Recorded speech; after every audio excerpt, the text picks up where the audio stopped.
Okay so લાસ્ટમાં NEET કન્સેપ્ટની અંદર ફોટોસિન્થેસિસની અંદર આપણે લોકોએ વાત કરી હતી ચક્રીય અને અચક્રીય સાયક્લિક અને નોન સાયક્લિક જે પ્રકાશ પ્રક્રિયા હતી બરાબર ફોટોફોસ્ફોરાઇલેશન એમની આપણે વાત કરી હતી.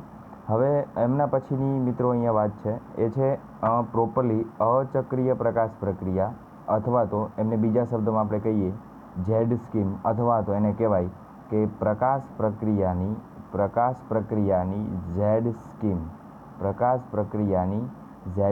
જેમને આપણે કહી શકીએ. તો આજે આપણે એની વિસ્તૃત ચર્ચા કરીએ કે એકચ્યુઅલમાં આ અચક્રીય પ્રકાશ પ્રક્રિયા કઈ રીતે થશે. મેં લાસ્ટ લેક્ચરમાં પણ તમે લોકોને કીધું હતું કે જ્યારે આપણે આ તફાવતના મુદ્દા જોયા હતા બરાબર છે બંનેના. આઈ હોપ કે તમે લોકોએ તમારી નોટ્સની અંદર લખી નાખ્યા હશે. હવે દેખો મિત્રો, આ નીટ કન્સેપ્ટ છે પ્રોપરલી હું નીટ પર જઉં છું એટલે તમારી ટેક્સ્ટબુક જે છે એનસીઆરટીની એમની જોડે તમારે કમ્પેરિઝન કરવી જરૂરી નથી બરાબર છે. એમની જોડે તમારે કમ્પેરિઝન કરવી જરૂરી નથી કેમ કે હું અહીંયા એવા જ મુદ્દાઓ લઈશ કે જે નીટમાં પાછલા વર્ષમાં પૂછેલા પ્લસ તમારા ચેપ્ટરમાંથી કોઈ પણ વસ્તુ બાકી નહીં રહે બરાબર છે. પરંતુ એવા જ ટોપિક્સ આવશે કે જે બહુ જ જેમાંથી હાર્ડ એન્ડ ફાસ્ટ એમસીક્યુઝ જે નીકળે છે અને જે આઈએમપી છે બરાબર છે.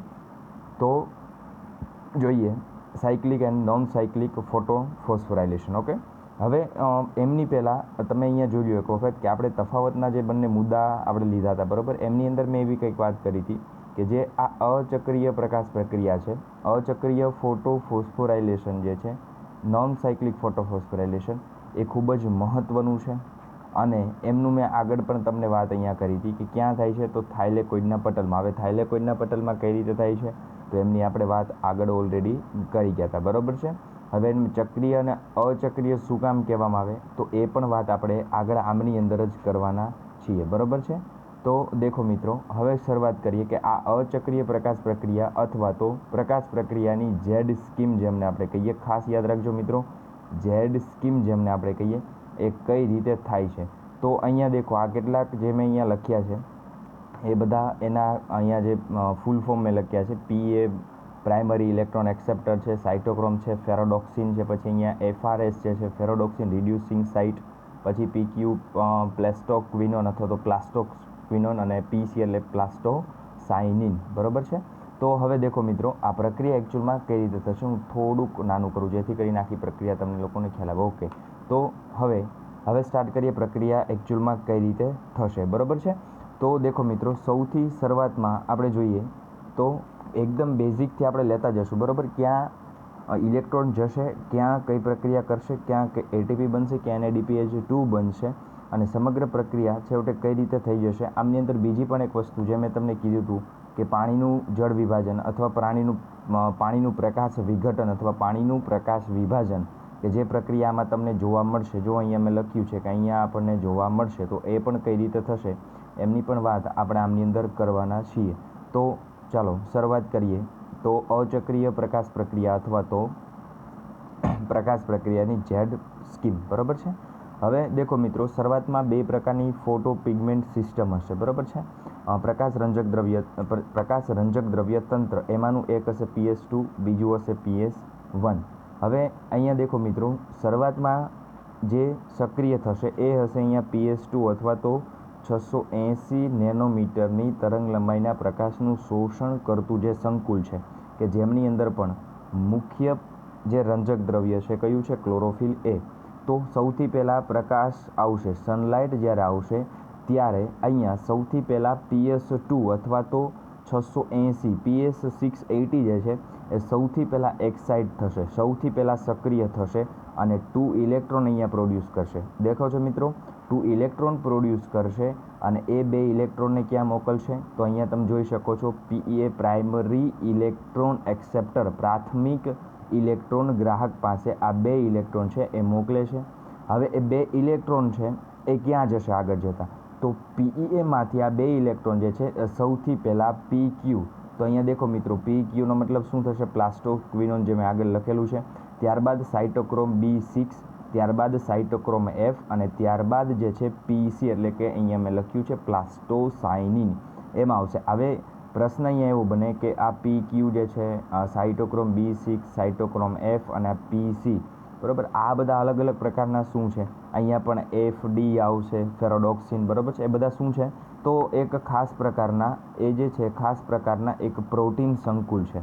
શું છે? ખાસ પ્રકારના પ્રોટીન સંકુલ છે કે જેમનું મુખ્યત્વે કામ જે અહીંયા આ પ્રક્રિયાની અંદર તમે જુઓ છો તો પ્રાઇમરી ઇલેક્ટ્રોન એક્સેપ્ટર પાસેથી PS2માંથી ઇલેક્ટ્રોનનું ડિરેક્ટલી વહન કરાવવાનું છે એમને PS1 પાસે, PS2માંથી PS1 પાસે. એ કામ અહીંયા કોનું છે? તો એ વચ્ચે તમે અહીંયા જોઈ શકો છો પ્લાસ્ટોક્વિનોન, પ્લાસ્ટોસાઇનિન, સાઇટોક્રોમ, એ બધા જ પ્રોટીન સંકુલનું કામ છે, બરાબર છે. હવે આગળ એમની અંદર જોઈએ તો દેખો મિત્રો, આ 2 ઇલેક્ટ્રોન છે એ હવે અહીંયા આ બધા પ્રોટીન સંકુલની મદદથી ક્યાં આવી ગયા છે? અહીંયા PS1 અથવા તો PS700 પાસે, PS700 પાસે આવી ગયા છે, બરાબર છે. હવે આમના પછી આગળ કઈ પ્રક્રિયા થશે? તો હવે અહીંયા દેખો મિત્રો, એક વખત PS2માંથી ઇલેક્ટ્રોન પહોંચી ગયો PS1 પાસે. હવે એ પણ આગળ PS1 જે છે એ આગળ અહીંયા ઇલેક્ટ્રોનનું વહન કરતો હશે, બરાબર છે. હવે અહીંયા દેખો મિત્રો, PS1 પાસે જે ઇલેક્ટ્રોન પ્રોડ્યુસ થાય છે એ અહીંયા ફેરોડોક્સિન રિડ્યુસિંગ સાઇટ પાસે જતા હશે. હવે એમને જ્યારે ઓક્સિજનની ઘટ પડશે, એક જ મિનિટ, ત્યારે શું કરશે? એમને જ્યારે ઓક્સિજનની ઘટ પડશે ત્યારે શું કરશે? તો એક 700 નેનોમીટરની તરંગ લંબાઈ સુધીના પ્રકાશનું શોષણ જે છે એ અહીંયા PS1 પણ તમારો કરતો હશે. તો અહીંથી એક વખત ઇલેક્ટ્રોન આવીને પાછો જાય છે, બરાબર છે, પાછો જાય છે. તો હવે જ્યારે ઘટ પડશે ત્યારે શું કરશે? એ ફરીવારથી પ્રકાશની મદદથી ઇલેક્ટ્રોન પ્રોડ્યુસ કરશે અને FRS ફેરોડોક્સિન રિડ્યુસિંગ સાઇટ પર મોકલશે. ત્યાંથી ફેરોડોક્સિન એક ખાસ પ્રકારનું પ્રોટીન સંકુલ કે જે આ 2 ઇલેક્ટ્રોન જે છે, આ 2 ઇલેક્ટ્રોન એમનું વહન કરશે આગળ, બરાબર છે. અને ત્યારબાદ NADP પાસે આ 2 ઇલેક્ટ્રોનને મોકલશે અને હવે અહીંથી પ્રક્રિયા આપણે અટકાવી દઈએ છીએ. આ NADP પાસે 2 ઇલેક્ટ્રોન અહીંયા પહોંચી ગયા છે.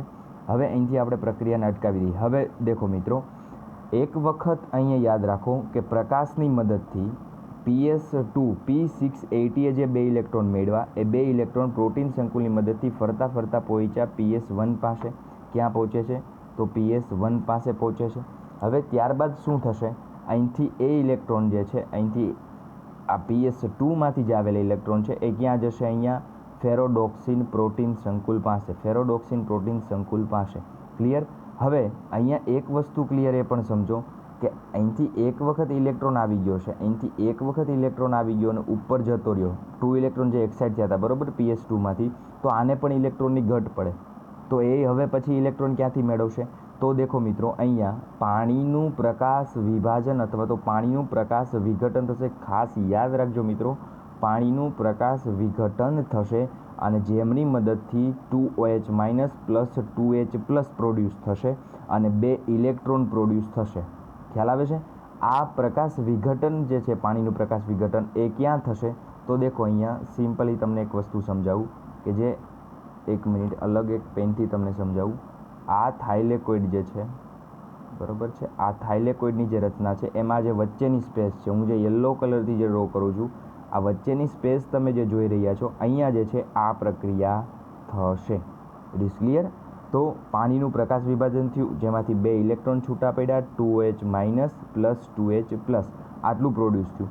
હવે અહીંયા 2 ઇલેક્ટ્રોન જે અહીંથી ઘટ્યા હતા, શું કામ ઘટ્યા હતા? કેમ કે PS2 ક્યાં એને મોકલી દીધા હતા? PS1 પાસે. અને હવે ફરી વખતથી શું થશે? તો એને પાણીના પ્રકાશ વિઘટનમાંથી ઇલેક્ટ્રોન પાછા મેળવી લીધા. એટલે અહીંયા જેટલા ઇલેક્ટ્રોન ગયા હતા એટલે એને શું કરી દીધા? પાછા મેળવી લીધા છે.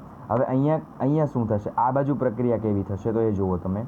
એક વખત અહીંયા PS1 PS2 પાસેથી ઇલેક્ટ્રોન મેળવી લીધા, તો એને પણ ઘટ પડી. તો એને શું કર્યું? અહીંયા પ્રકાશ જે એ પોતે 700 નેનોમીટર સુધીની પ્રકાશની તરંગ લંબાઈનું શોષણ કરી શકે, તો એમાંથી એને ઇલેક્ટ્રોન મેળવી લીધા અને ક્યાં આગળ એને મૂવ કરાવ્યા? તો ફેરોડોક્સિન રિડ્યુસિંગ સાઇટ પર. ત્યાંથી ક્યાં ગયા? ફેરોડોક્સિન પાસે, અને ત્યાંથી આગળ NADP પાસે. એટલે સુધી આપણે પ્રક્રિયા રાખી હતી. હવે દેખો મિત્રો, હવે આગળ સમજવાની વસ્તુ શું છે? તો અહીંયા ધ્યાનથી દેખો મિત્રો કે જે 2H2O જે છે, પાણીનું પ્રકાશનું જે વિઘટન થયું હતું, બરાબર, એમાંથી 2 ઇલેક્ટ્રોન તો PS2 પાસે જતા રહ્યા કે જે હવે આગળની સાયકલમાં ફરવા માંડશે. હવે અહીંયા જે પ્રોડ્યુસ થયા હતા એ હતા અહીંયા 2H minus plus 2H plus, બરાબર. તો એમાં 2OH માઇનસનું શું થશે, તો OH પ્લસ OH જે છે બંને સમૂહ જુદા પડશે અને એમાંથી પ્રોડ્યુસ થશે H2O પ્લસ 1/2 O2. અને જે 2H પ્લસ જે હતા, યાદ રાખજો મિત્રો, 2H પ્લસ જે હતા પાણીના પ્રકાશ વિઘટનને અંતે 2H પ્લસ જે હતા એ આગળ હવે જઈ અને અહીંયા NADP સાથે જોડાશે, એટલે કે NADP સાથે જોડાશે અને NADPમાંથી NADPH2 પ્રોડ્યુસ કરશે. દેખો મિત્રો, ખાસ ધ્યાનથી અહીંયા દેખજો, NADPમાંથી NADPH2 પ્રોડ્યુસ કરશે. આ બે હાઇડ્રોજન આયન જે છે 2H પ્લસ જે છે NADPમાંથી NADPH2 પ્રોડ્યુસ કરશે પાણીના પ્રકાશ વિઘટનને અંતે. આટલી વસ્તુ ક્લિયર થઈ. હવે એક વસ્તુ જુઓ, હું તમને તફાવતના મુદ્દા બતાવું. ઓકે, અહીંયા જુઓ ધ્યાનથી. તો આ મુદ્દો ATP અને NADPH એ બંનેનું નિર્માણ કરશે. તો NADPHનું નિર્માણ આપણે કરાવી દીધું. NADP સાથે પાણીના પ્રકાશ વિઘટનને અંતે 2H પ્લસને આપણે NADP સાથે જોડી દીધું, એટલે શું થયું, NADPH2 બની ગયું. ATP ગેઇન ક્યાં થશે, તો એ દેખો મિત્રો અહીંયા કે જ્યારે PS2માંથી ઇલેક્ટ્રોન PS2માંથી જ્યારે 1માં ગતિ કરતો હશે ત્યારે પ્રોટીન સંકુલ સાઇટોક્રોમ B6માંથી સાઇટોક્રોમ Fમાં જ્યારે જશે ત્યારે અહીંયા વચ્ચે ખાસ યાદ રાખજો, ADPમાંથી ATP પ્રોડ્યુસ થશે. ADPમાંથી ATP પ્રોડ્યુસ થશે. તો ATP બન્યો અને NADPH2 પણ આપણો અહીંયા બની ગયો.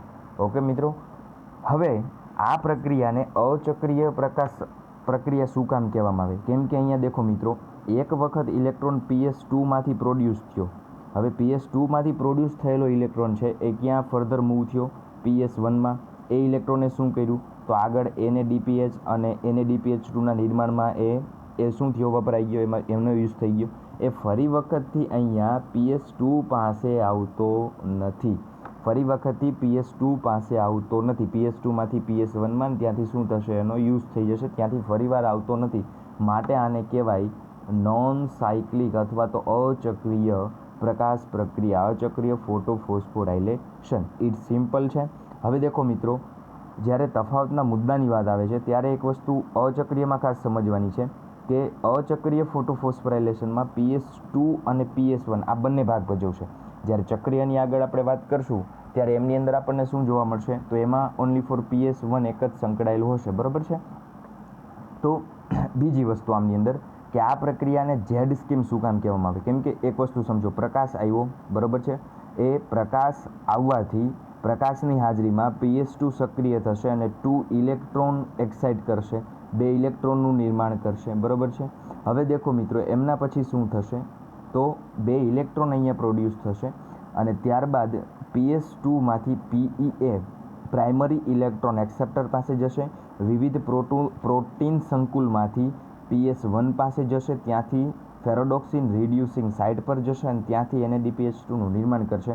એટલે આ આખી પ્રક્રિયા જો તમે જુઓ ને તો આવી રીતે ઝેડ આકારમાં થાય છે, આવી રીતે આખી આમ ઝેડ આકારમાં થાય છે. મેં અલગ માર્કરથી પણ ડ્રો કરેલી છે. આખી પ્રક્રિયા આવી રીતે આમ ઝેડ આકારમાં થાય છે, એટલા માટે આને કહી શકાય પ્રકાશ પ્રક્રિયાની ઝેડ સ્કીમ. એટલા માટે આપણે શું કહી શકીએ, આને પ્રકાશ પ્રક્રિયાની ઝેડ સ્કીમ. મેં લાસ્ટ લેક્ચરમાં એવું કીધું હતું કે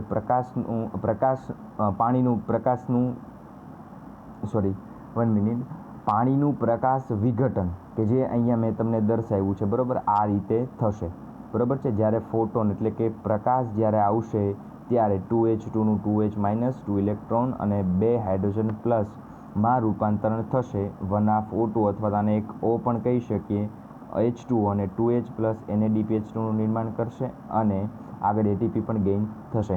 ખાસ મહત્ત્વની વસ્તુ મિત્રો અહીંયા એ છે કે આ પ્રક્રિયાની અંદર 2 પ્રકારના તત્વો કે જે Mg+2 અને ક્લોરિન માઇનસ જે છે એ ખૂબ જ મહત્ત્વના છે અહીંયા, કે જેમની હાજરીમાં આ સમગ્ર પ્રક્રિયા થશે. હવે અહીંયા બીજી એક વસ્તુ સમજવાની એ છે કે જ્યારે આ પ્રક્રિયા થશે ત્યારે NADPમાંથી ડિરેક્ટલી NADPH2 નિર્માણ નહીં પામે. એમના માટે શું જોશે, એક ખાસ પ્રકારનો એન્ઝાઇમ અથવા તો ઉત્સેચક જોશે. એ કયો છે, તો અહીંયા દેખો મિત્રો, NADPH રિડક્ટેઝ નામનો જે ઉત્સેચક છે એમની મદદથી NADPનું રૂપાંતરણ થશે NADPH2ની અંદર. અને એ હાઇડ્રોજન, 2 હાઇડ્રોજન ક્યાંથી આવેલા છે એ મેં તમને કહી દીધું કે પ્રકાશનું પાણીનું પ્રકાશ વિઘટન થયું એમને અંતે આવેલા છે. તો આ પ્રકારની પ્રક્રિયા ફરીવારથી સમજાવું છું તો સમજી લો કે સૌથી પહેલાં PS2, ત્યાંથી PEA, ત્યાંથી વિવિધ પ્રોટીન સંકુલ, ત્યાંથી PS1, ત્યાંથી ફેરોડોક્સિન રિડ્યુસિંગ સાઇટ અને ત્યાંથી NADPH2નું નિર્માણ. તો આ સમગ્ર પ્રક્રિયા એમને આપણે કહીએ પ્રકાશ પ્રક્રિયાની ઝેડ સ્કીમ અથવા તો અચક્રીય ફોટોફોસ્ફોરાઇલેશન. ઇઝ સિમ્પલ, બહુ જ ઇઝી છે. MCQ ગમે ત્યાંથી આવી શકે. તમારી બુકની અંદર બહુ શોર્ટ એન્ડ સ્વીટ 2 કે 4 લાઈન આપેલી છે, બરાબર, પણ મેં અહીંયા તમને વિસ્તૃત કરીને સમજાવેલું છે. તો આને આપણે કહીશું પ્રકાશ પ્રક્રિયાની ઝેડ સ્કીમ અથવા તો અચક્રીય પ્રકાશ પ્રક્રિયા, બરાબર છે. અને લાસ્ટ લેક્ચરમાં પણ કીધું હતું ને હજી પણ તમને કહું કે જો ન સમજાય તો મને કહો કે જેથી કરીને મને પણ ખ્યાલ આવે.